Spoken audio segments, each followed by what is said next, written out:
आगे आता है जल तत्व। अभी जल तत्व मैंने पूरा कंप्लीट नहीं किया था, so let's do a proper थोड़ा सा रिकैप भी करते हैं उसका एंड आगे भी बढ़ते हैं। सो अभी अग्नि के लिए हमने एक कहा था कि उसकी एक दिशा होती है जो ऊपर की ओर ही जाती है। अग्नि की एक फिक्स्ड डायरेक्शन है कि ऊपर की ओर उठना।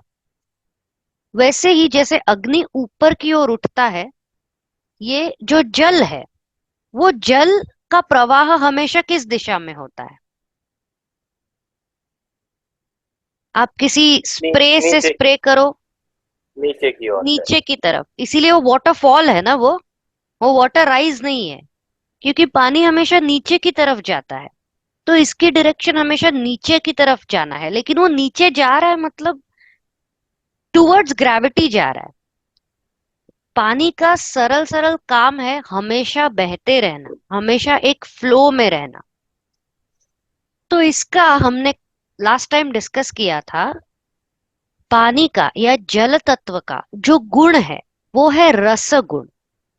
रस अभी रस यानी taste, the sense of tasting. But अगर हम इसे सिर्फ टेस्ट कहेंगे तो जल तत्व से जुड़े हुए बाकी चीजों का अर्थ हम उससे जोड़ नहीं पाएंगे, क्योंकि टेस्ट यानी सिर्फ चखना होता है। लेकिन संस्कृत में क्या कहा है, इसका गुण है रस। रस यानी सिर्फ किसी चीज को चखना नहीं होता। रस का अर्थ प्यार भी होता है, रस का अर्थ सेंटिमेंट्स होता है, इमोशंस होता है, लिक्विड, इंटरेस्ट, फ्लेवर, ये सारी चीजें रस इस वर्ड से समझी जाती है। सो कई बार हम okay, what we also discuss last time is ये रस जो इसका गुण है। अभी इसका ज्ञानेंद्रिय और कर्मेंद्रिय समझते हैं। ये जो फूड हम खाते हैं, कोई भी खाना आप खाओ, ये जब तक आपके सलाइवा के साथ में मिक्स नहीं होता तब तक आपको उसका स्वाद नहीं आता। लेकिन इसका मतलब ये नहीं है कि मैंने खाना ले लिया एक हाथ में और एक प्लेट में अपना सलाइवा रख दिया और उसमें खाना डाल दिया, तो मेरे सलाइवा में तो खाना मिक्स हो गया, लेकिन उससे मुझे टेस्ट नहीं आई। टेस्ट तब आती है जब वो मेरी जबान से टच करता है।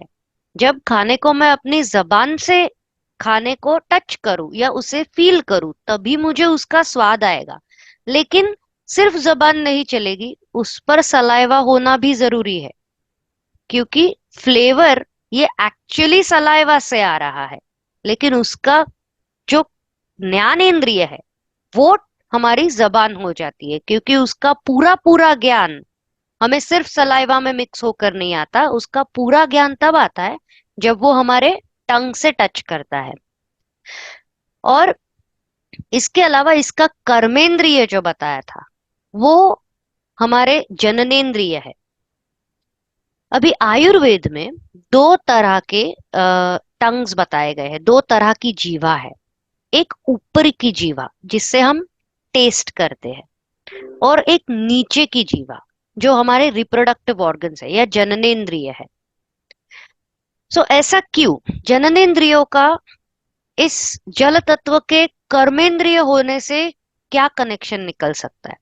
जननेंद्रिय यानी क्या? Reproductive organs.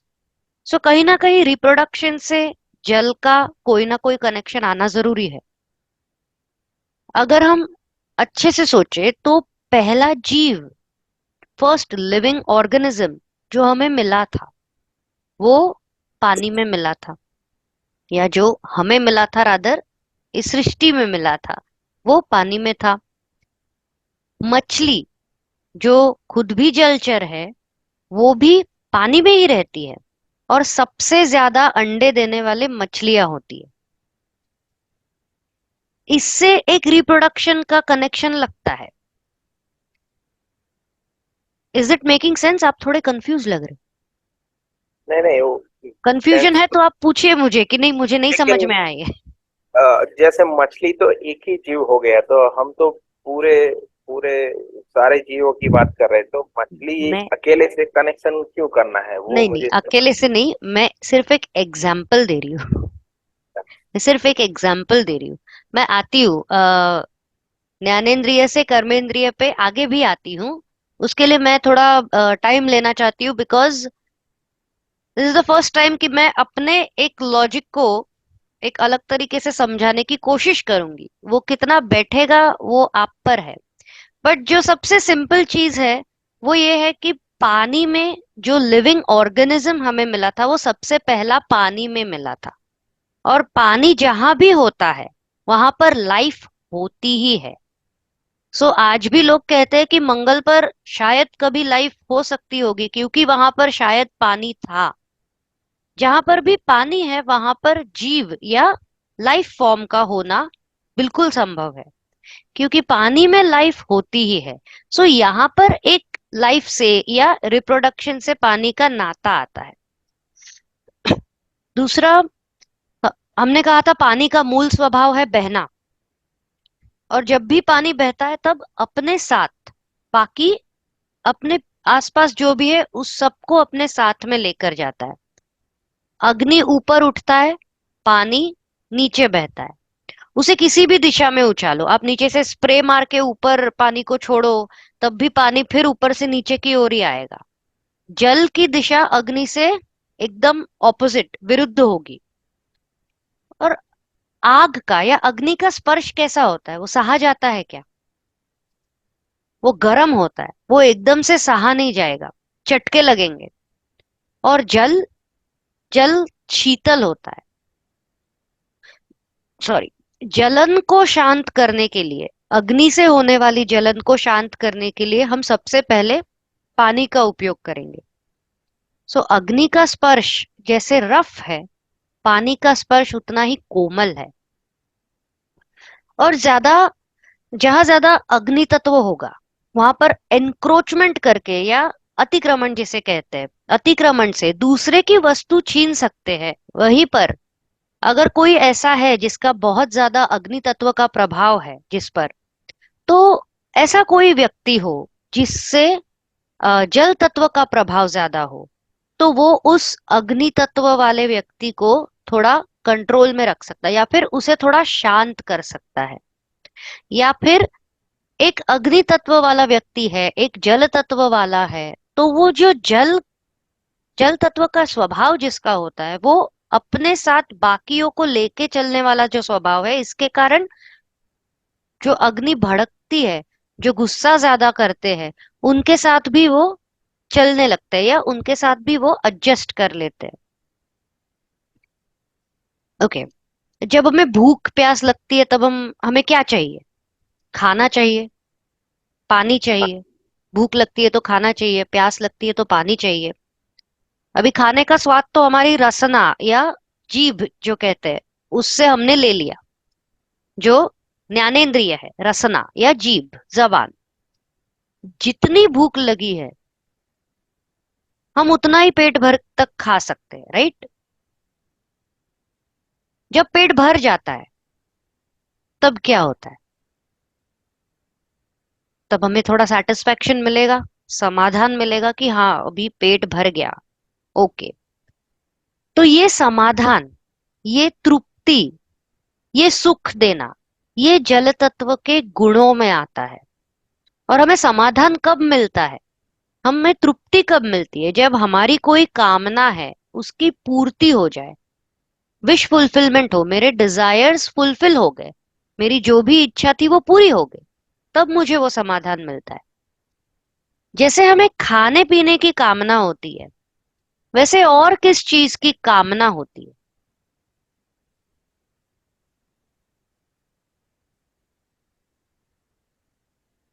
आप जितना जो भी सोच सकते हो आप बोल दो। जैसे स्लीपिंग। सोने की कामना होती है। और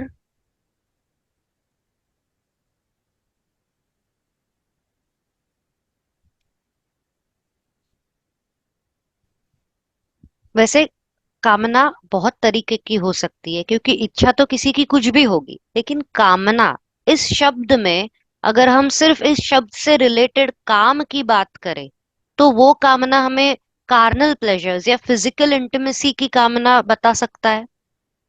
वो हाँ। भी एक अनडाइंग नीड होती है, रादर इस देह की एक रिक्वायरमेंट होती है। सो ये फिजिकल इंटीमेसी, इसकी भी कामना होती है हमें। जब बहुत जोर से हमें बहुत ज्यादा भूख लगी हो, तब हम कहते हैं कि पेट की अग्नि शांत करनी है, पेट में आग लगी है। तभी हमारी ऊपरी जीवा हमारे पेट की अग्नि को शांत करती है, क्योंकि हम वहां से खाना ग्रहण करते हैं।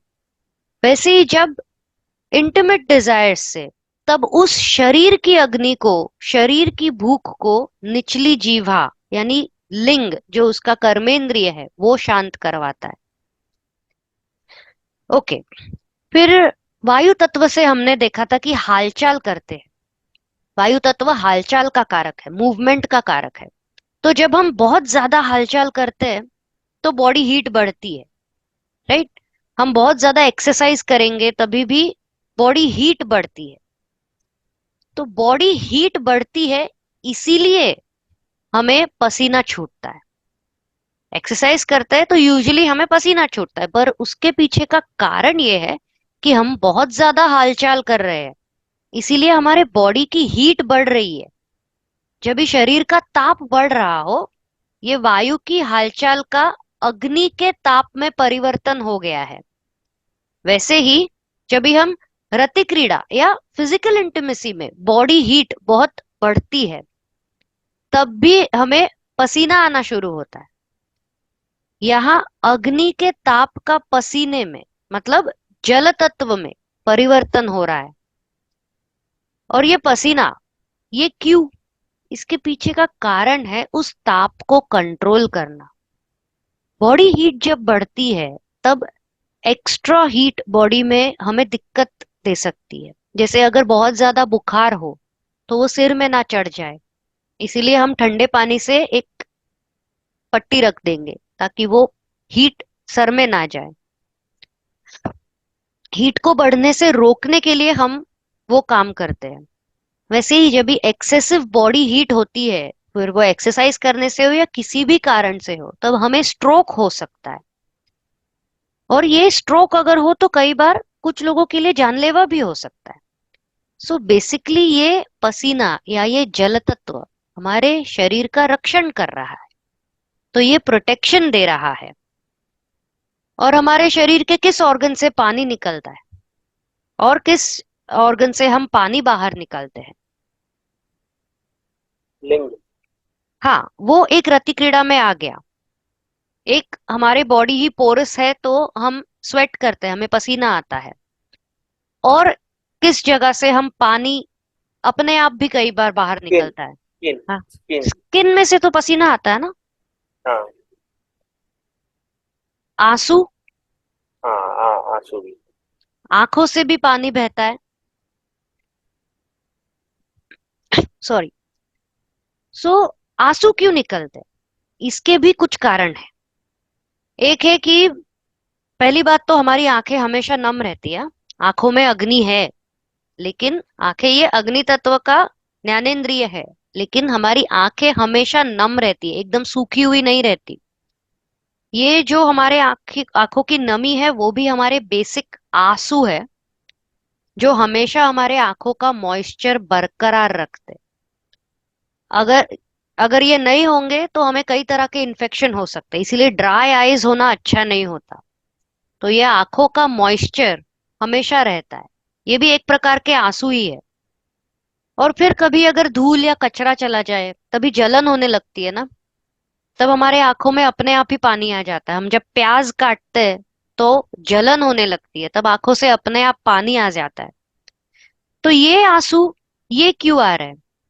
जो आंखों में कचरा गया हो, उसको बाहर निकालने की मदद करने के लिए।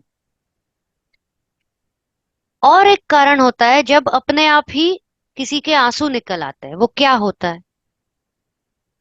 फीलिंग्स। फीलिंग्स। जब हम बहुत ज्यादा भावुक होते हैं, खुशी के कारण या दुख के कारण, अपने आप ही आंसू प्रकट हो जाएंगे। अगर कोई अपने दुख को अंदर ही अंदर छुपाते हैं, कुछ लोग, मतलब कुछ लोग एक्सप्रेसिव नहीं होते, तो कई बार हमने ये कहते हुए सुना होगा आपने भी कि जो भी मन में है उसे बाहर आने दो, अंदर ही अंदर रखकर खुद को तकलीफ होती है। तो ये आंसू जो है, भावनाओं से निकलने वाले, इन्हें रोक कर नहीं रखना चाहिए। So it is also okay for boys to cry और मेन टू क्राई। पुरुष हो या स्त्री, ये आंसू हमारे शरीर के लिए नेचुरल पेन किलर का काम करते हैं। रोने से मन हल्का होता है, ऐसा हम कहते हैं, राइट? मैं जब भी हम स्कूल में थे तभी हमें एक इंग्लिश की पोएट्री थी, मुझे याद नहीं है उसका टाइटल वगैरह। एक सोल्जर की वाइफ के बारे में था कि वो जो सोल्जर होता है, वो वो वीर गति उसे मिल गई, सो ही इज डेड। उसकी बॉडी रखी हुई रहती है, डेड बॉडी रखी हुई रहती है, और उसके फ्यूनरल पे कई सारे लोग आए हुए होते हैं। और उसकी वाइफ, वो एक साइड में बैठी थी और वो बिल्कुल भी रो नहीं रही थी। तो आसपास के जितने भी लोग हैं उन्होंने बहुत कुछ किया। वो पोएट्री ऐसी है कि एक एक व्यक्ति ने ये किया, उसके हस्बैंड के गुणगान गाए, किसी ने उसकी यादें बताई, अलग अलग चीजें बताई, सिर्फ इसीलिए कि उसको इन सब भावनाओं से रोना आ जाए, पर वो रोती नहीं है। फिर एक बहुत ही बुजुर्ग औरत रहती है, ये मैं बहुत ही शॉर्ट में बता रही हूँ। वो बहुत एक एकदम ओल्ड लेडी रहती है, वो कहीं से उठती है और उस औरत का जो बच्चा होता है उसे उठाकर उसके गोद में रख देती है। जैसे ही वो बच्चे को देखती है, अपने बच्चे को अपने गोद में देखकर उसे एहसास होता है, वो रोना शुरू कर देती है। कि पहले तो वो रो नहीं रही थी, उससे उसे हानि हो सकती है, लोग कह रहे थे कि ये इसके लिए अच्छा नहीं है, शी शुड क्राई। लेकिन जैसे ही उसका एक रोल बदल जाता है, वो पत्नी सिर्फ जो थी उस रोल में से निकलकर माँ के रोल में आ जाती है, तब उसकी भावनाएं ज्यादा एक्सप्रेसिव हो जाती है और फिर वो रोना शुरू करती है कि अपने लिए ना सही पर इस बच्चे के लिए तो मुझे जीना ही होगा। So sorry. रोने से मन हल्का होता है। न शरीर से निकलने वाले पसीने से और आंसू से, अभी पसीना किसी ने टेस्ट किया है कि नहीं मुझे पता नहीं, आंसू कई बार लोगों ने टेस्ट किए हुए होते हैं कि वो यहीं से आके डायरेक्टली मुंह तक जा सकते हैं। इसका स्वाद कैसा होता है अगर आपको पता है तो? सॉल्टी। सॉल्टी। सॉल्टी रहता है, नमकीन स्वाद रहता है। और नमक का काम क्या है? एक काम है स्वाद देना, वो बिल्कुल सही है, वो स्वाद देता है हमारे खाने को, लेकिन वो स्वाद के लिए एक्चुअली नहीं है। वो किस चीज के लिए होता है नमक? No idea.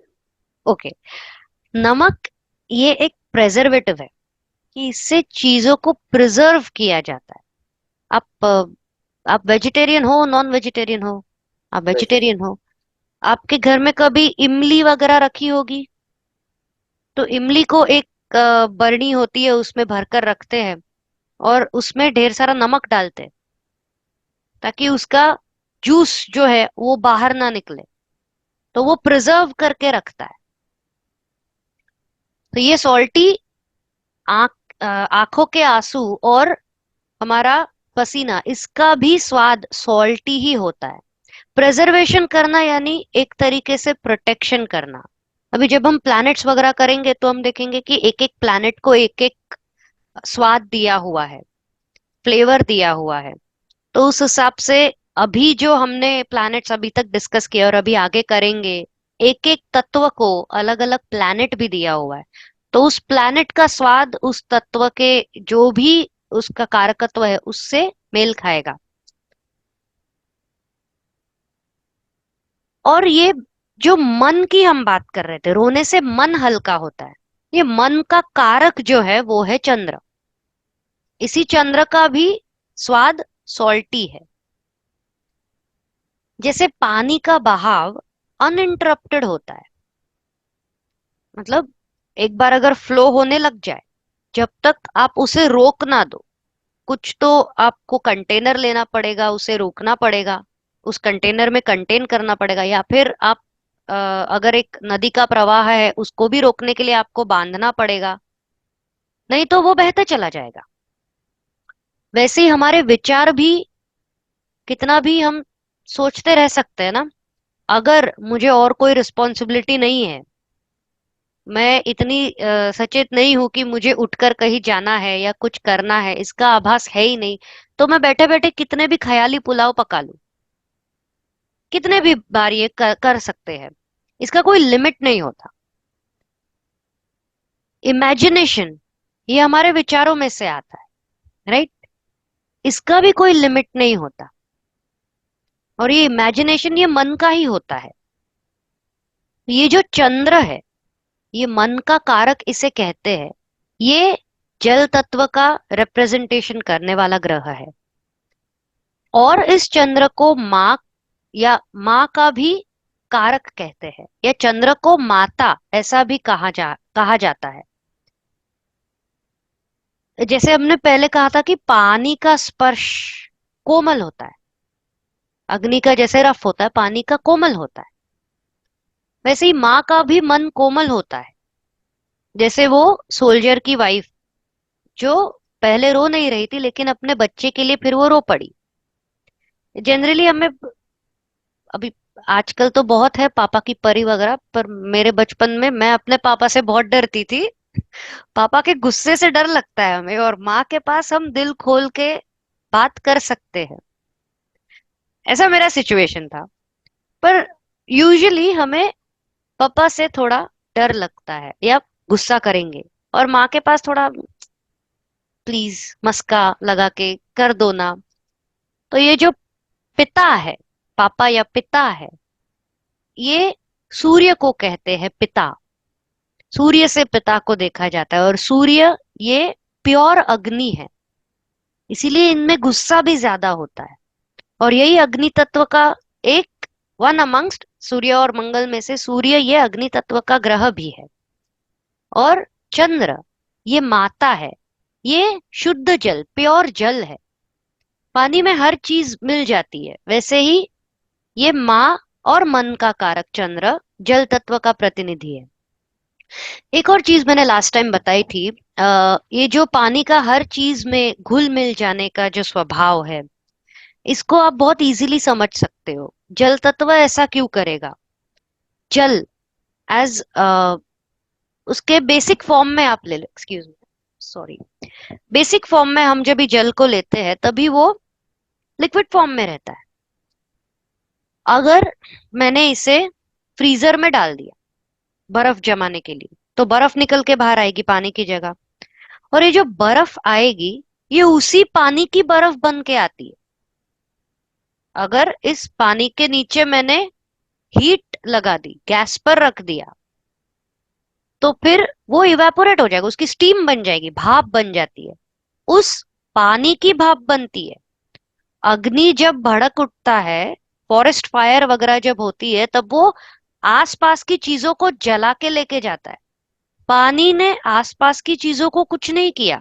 उस ट्रे में जिसमें पानी रखा था, उसका बर्फ नहीं बनता, उस पानी का खुद बर्फ बन जाना होता है। पानी के जो 3 स्टेट्स हमने सीखे थे, सॉलिड, लिक्विड और गैसियस, स्कूल में, कॉलेज में, स्कूल में रादर, सो इसमें दिखता है कि पानी खुद अलग अलग फॉर्म्स में घुल मिल जाता है, किसी और को नुकसान नहीं पहुंचा रहा। तो ऐसा इनका स्वभाव है, सुख देना, समाधान देना, और खुद दूसरे के साथ घुल मिल कर रहना।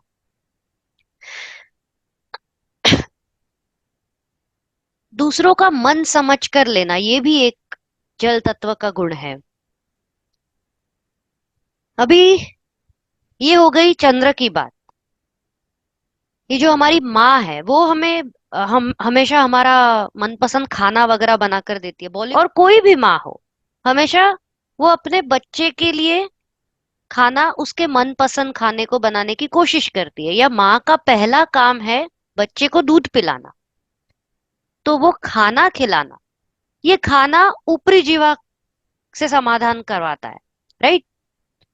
तो ये चंद्र के अतिरिक्त एक और ग्रह है जो भी जल तत्व का प्रतिनिधित्व करता है, वो है शुक्र। जैसे चंद्र को हम मन का कारक कहते हैं, माँ का कारक कहते हैं, वैसे शुक्र को हम कलत्र कारक कहते हैं। कलत्र, ये अभी आप पार्टनर कह सकते हो, स्पाउस कह सकते हो, हस्बैंड या वाइफ। लेकिन कलत्र का लिटरल मीनिंग जो है वो है कॉन्सॉर्ट। कॉन्सॉर्ट वो होता है जिसके साथ आपके इंटीमेट रिलेशनशिप हो या इंटीमेट संबंध हो। सो ये शुक्र को कलत्र कारक कहते हैं। रति क्रीड़ा, हमारे स्पाउस, हस्बैंड या वाइफ, या फिर पार्टनर, कॉन्सॉर्ट, जरूरी नहीं है कि वो आपका हस्बैंड या वाइफ हो। फिर फिजिकल इंटीमेसी, इन सारी बातों को शुक्र से देखा जाता है। अभी शुक्र और शुक्राणु ये दो अलग अलग चीजें हैं। शुक्र यानी सीमन होता है और शुक्राणु यानी स्पर्म्स होते हैं। ये फिर रिप्रोडक्शन का कनेक्शन मिलेगा। शुक्र जो है, सीमन जो है, वो सप्त धातु में से एक है। सप्त धातु पता है आपको? नहीं। अभय जी है हमारे पास, लेकिन साथ है हमारे, लेकिन वो आज मुझे दिख नहीं रहे हैं। उनको सब पता है। ये सप्त I'm धा having some problem with my video. हाँ, अरे नहीं, I think there is some problem today. मेरे पहले वाले क्लास में मेरा भी वीडियो गया हुआ ही था। या Okay, okay. There is some issue. Okay.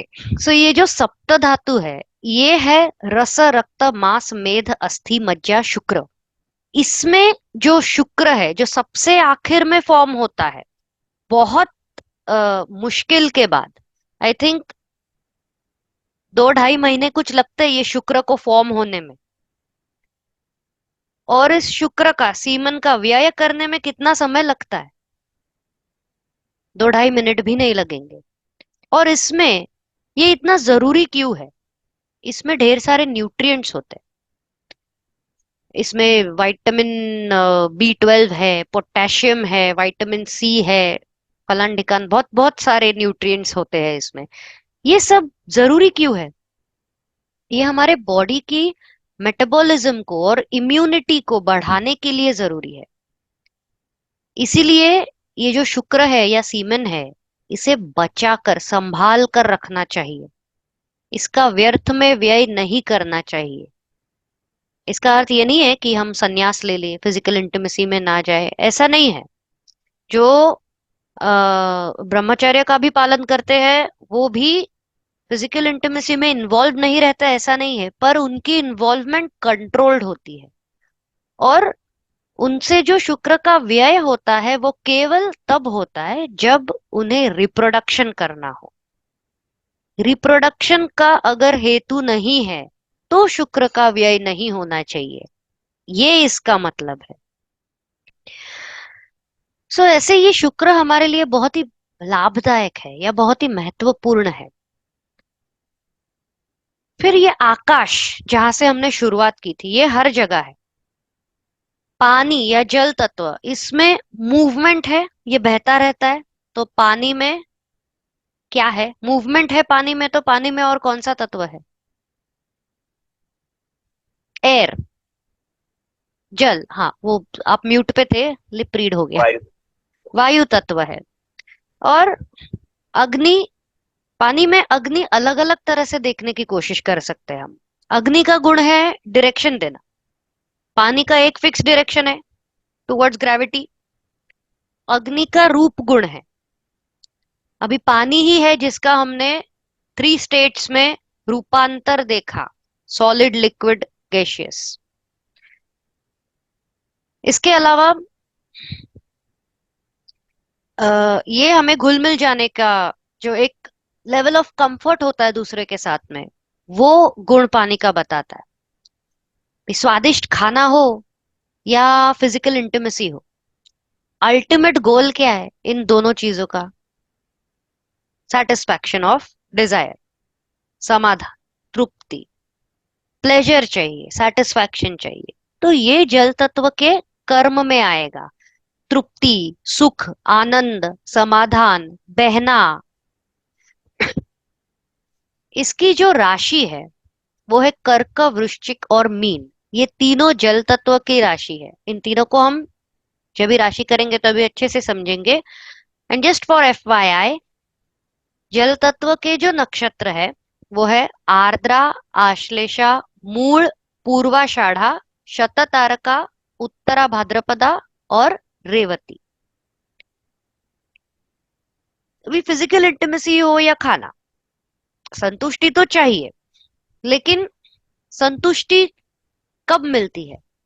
अगर मुझे भूख लगी है, मैं खाना खाने बैठूं, तो मैंने एक निवाला खा लिया, मुझे कब से खाना था, मेरे मनपसंद सब्जी बनाई थी, मुझे कब से खाना था, मैंने एक निवाला खाया, मेरा मन भर जाएगा क्या?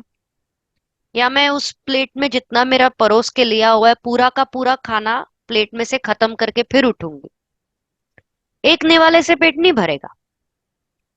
सो जल तत्व में तन और मन दोनों की इच्छा को हमने देखा है, और ये इच्छा एक बार पूरी होने में या पूरी होने से हमें सिर्फ उस समय के लिए समाधान मिलता है, लेकिन दूसरे दिन फिर भूख लगेगी। दूसरे दिन ही क्यों, सुबह से 3-4 बार भी हम खा लेते हैं एक दिन में। सो ब्रेकफास्ट लंच ब्रेकफास्ट डिनर ऐसा भी करते हैं लोग।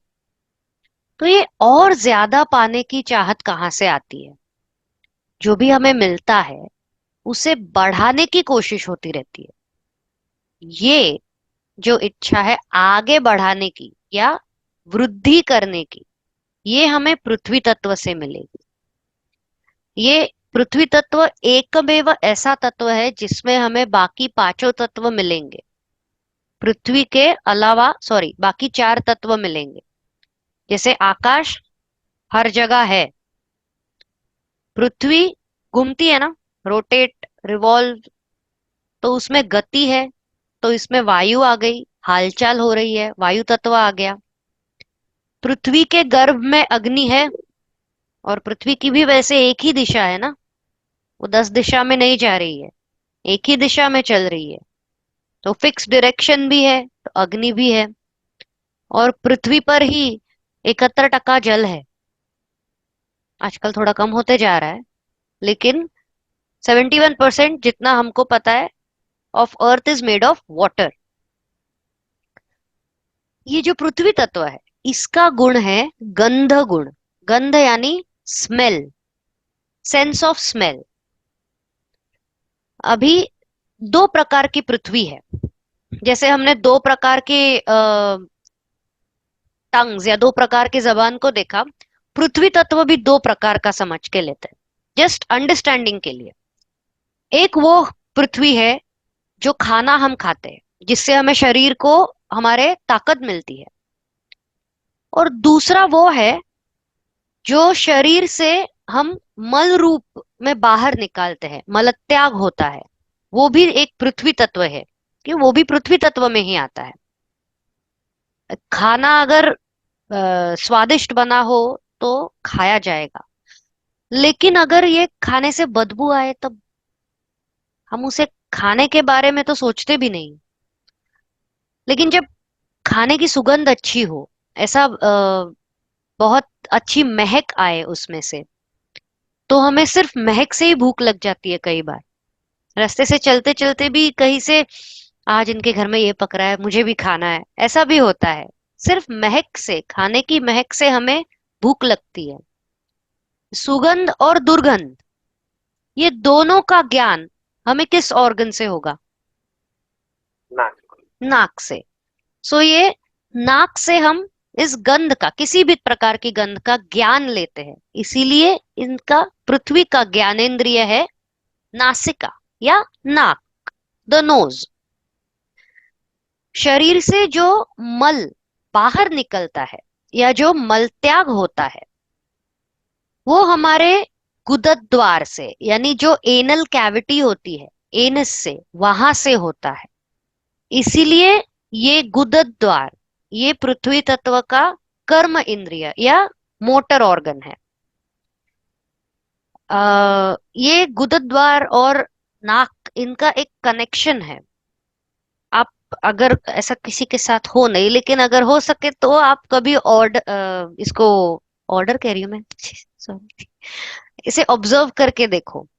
अगर कोई कॉन्स्टिपेटेड होता है ना, कि मल त्याग नहीं हो रहा, कोई कॉन्स्टिपेटेड है, तो उन्हें अपने आप में से ही ढेर सारी बार बैड ब्रेथ की ऑब्जर्वेशन होगी, उनको खुद को ही समझ में आएगा कि बैड ब्रेथ की स्मेल उन्हें आ रही है। और बाकी जितनी गंध दुर्गंध जितनी बाकी की होती है अपने आप को छोड़कर, उसका सेंस घट जाता है, थोड़ा वीक हो जाता है अगर आप कॉन्स्टिपेटेड हो तो। इसलिए मैंने कहा ऐसा हो नहीं किसी के साथ, लेकिन अगर कभी हो गया तो उसे भी आप पढ़ाई में ले लो और अपना ज्योतिष का ऑब्जर्वेशन करो। सो मैं ऐसा करती हूँ, हर चीज में ज्योतिष को डाल देती हूँ। Excuse me. ओके। सो अभी खाना जो हम खाते हैं, इससे हमें पौष्टिक आहार मिलता है या मिलना चाहिए, जिससे हमारी तंदुरुस्ती बढ़े या हमारी स्ट्रेंथ, हमारी पावर बढ़े, ताकत बढ़े। ये ताकत कोई घटाना चाहता है क्या? कोई ऐसा कहता है आज सोच रहा हूँ थोड़ा कमजोर हो जाओ, कुछ दिनों के लिए कमजोर हो जाओ? ऐसा कोई नहीं सोचेगा। ताकत जितनी बढ़े, पावर जितनी उसमें वृद्धि हो, उतनी चाहिए हमें। ये वृद्धि, ये संवर्धन, ग्रोथ, ये पृथ्वी तत्व का कर्म है, यह उसके फंक्शंस है। फिजिकल इंटीमेसी, ये हम कहते हैं कंट्रोल्ड होनी चाहिए, क्योंकि व्यय वीर्य का वेस्टफुल वेस्ट ऐसे नहीं होना चाहिए, व्यर्थ ही व्यय नहीं होना चाहिए। इसका तब तक व्यय नहीं होना चाहिए जब तक रिप्रोडक्शन के लिए उपयोग ना करना हो। हमारा ये जो शरीर है, जो देह है, ये मिट्टी का बना है, पृथ्वी तत्व का बना है। जब कोई बच्चा जन्म लेता है, तब वो अग्नि के रूप में, वायु के रूप में या जल के फॉर्म में जन्म नहीं लेता। वो प्रॉपर पृथ्वी का, मिट्टी का देह लेकर जन्म लेता है। तो जब एक बच्चे का जन्म होता है तो जिस फैमिली में उस बच्चे का जन्म हुआ है, उस फैमिली की वृद्धि हो गई ना, उसके वंश की वृद्धि हो गई। तो इसे हम फैमिली लिनिएज या लिनिएज में या वंश की वृद्धि में इसमें भी ले सकते हैं। और हम हमेशा चाहते हैं, कोई ये नहीं चाहता कि मेरी वंश रेखा खत्म हो जाए, हम चाहते हैं कि हमारा वंश आगे बढ़े, आगे बढ़ता जाए। पृथ्वी तत्व का कोई भी फाइनल प्रोडक्ट हो, वो बच्चा हो या मोबाइल फोन हो या कोई भी प्रोडक्ट हो, वो हमेशा मजबूत रहता है। नवजात बच्चा, मोबाइल फोन कोई भी ले लो, स्ट्रांग रहेंगे एकदम। नॉर्मली पृथ्वी की कोई भी चीज, जैसे मोबाइल फोन हो गया, ये बहुत हल्का हो गया, राइट? ये मोबाइल बहुत हल्का है, मैं इजीली उठा सकती हूँ, लेकिन ये उतना ही कठोर भी है। ये हल्का है लेकिन इसमें मजबूती है। हल्का है तो मैंने इसे फूक मारी तो वो उड़ेगा नहीं, इतना कमजोर नहीं है वो। वो अपनी जगह पकड़े है, रिजिड है, एक जगह से दूसरी जगह हिलेगा नहीं, जब तक कोई बाहरी ताकत, कोई एक्सटर्नल एनर्जी सोर्स उसे आकर हिला ना दे। जैसे अभी मैंने उसे उठाया, तब वो एक जगह से दूसरी जगह आया। और अगर फैमिली, और अगर हम फैमिली की बात करें, किसी के परिवार की बात करें, तो फैमिली का बॉन्ड हमेशा स्ट्रांग होना चाहिए। और कई कई बार नहीं होता, कुछ लोगों का नहीं होता, लेकिन यूजुअली फैमिली का बॉन्ड, फैमिली के परिवार के सदस्यों के बीच में जो बॉन्डिंग होती है वो बहुत ही स्ट्रांग होती है, रिजिड होती है। पानी से दूध थिक होता है, वैसे ही वृद्धि करना, कठोर होना या रिजिड होना, स्ट्रेंथ या मजबूत होना या ताकत देना, ये पृथ्वी तत्व के कर्म में आता है। पृथ्वी तत्व का जो ग्रह है वो है मर्क्यूरी। अभी इसके राशि है 2 6 10, यानी टॉरस, वर्गो, केप्रिकॉन, वृषभ। और इसके नक्षत्र है रोहिणी, अनुराधा, ज्येष्ठा, उत्तराषाढ़ा, श्रवण, धनिष्ठा और 6। पृथ्वी तत्व के सिर्फ 6 नक्षत्र है, 27 नक्षत्र है जिन्हें हमने 4 तत्वों में बांटा है। सो 27 राशि, 4, सॉरी, आप आपने राशि कौन सी बताई? 2 6 10 वृषभ, कन्या और मकर। मकर। हाँ, मैंने शायद कुछ और कहा ना, आपने मीन मीन बताई कहा, तो सॉरी सॉरी। थोड़ा कंफ्यूज हो नहीं गया नहीं, कि 2 6 10 वृषभ, कन्या और मकर, that was a slip of tongue, sorry. So ये 5 एलिमेंट्स हमने आज कंप्लीट किए हैं। इसकी अंडरस्टैंडिंग हमने सिर्फ एक बेसिक लेवल पे अंडरस्टैंड करने के लिए कि हर एक तत्व में क्या क्या गुण होंगे, उसका क्या क्या कर्म होगा, और उस जो हमारी जो सेंस है, जिस सेंस को ये तत्व रूल करता है, उससे हम उसे एप्लीकेशन में कैसे लाएंगे, वो हम आगे जैसे जैसे बढ़ते जाएंगे हमें थोड़ा क्लैरिटी और मिलती जाएगी।